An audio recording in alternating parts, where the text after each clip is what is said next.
हा प्रश्न सीईटी 2024 ला वेव ऑप्टिक्स या चॅप्टरवर विचारलाय. Wavelengths of light used in microscope are lambda 1 4800 Armstrong unit and lambda 2 6000 Armstrong unit. The ratio of their respective resolving powers corresponding to lambda 1 to lambda 2 is option A 5:4, B 4:5, C 9:1 and D 16:25. आता बघा दोन wavelength दिलेले आहे.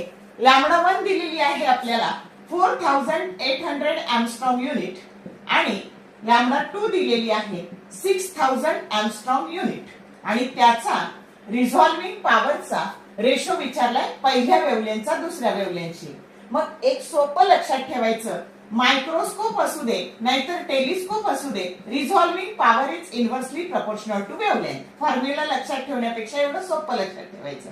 मग आता रिझॉल्विंग पॉवरचा जर ratio घ्यायचा मायक्रोस्कोपच्या, तर इथे काय करायचं, तर उलट घ्यायचं. Lambda 2 divided by lambda 1. आता हे 6000 आहे आणि हे 4800 आहे. 0 0 गेला आणि इथे 12 5 जा 16 आणि 12 4 जा 48 आणि म्हणून करेक्ट ऑप्शन आला 5:4 की जो करेक्ट ऑप्शन ए आहे. समजलं? बघा देताना तुम्हाला जेव्हा जेव्हा रेशो विचारतात ना, शक्यतो कॅन्सल होणारे नंबर असतात किंवा त्याला पूर्णपणे भाग जाणारे नंबर असतात. फक्त थोडं काळजीपूर्वक करायचं असतं.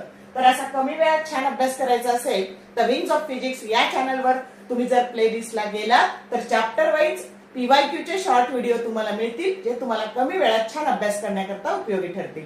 All the best for your study and thank you for watching this video.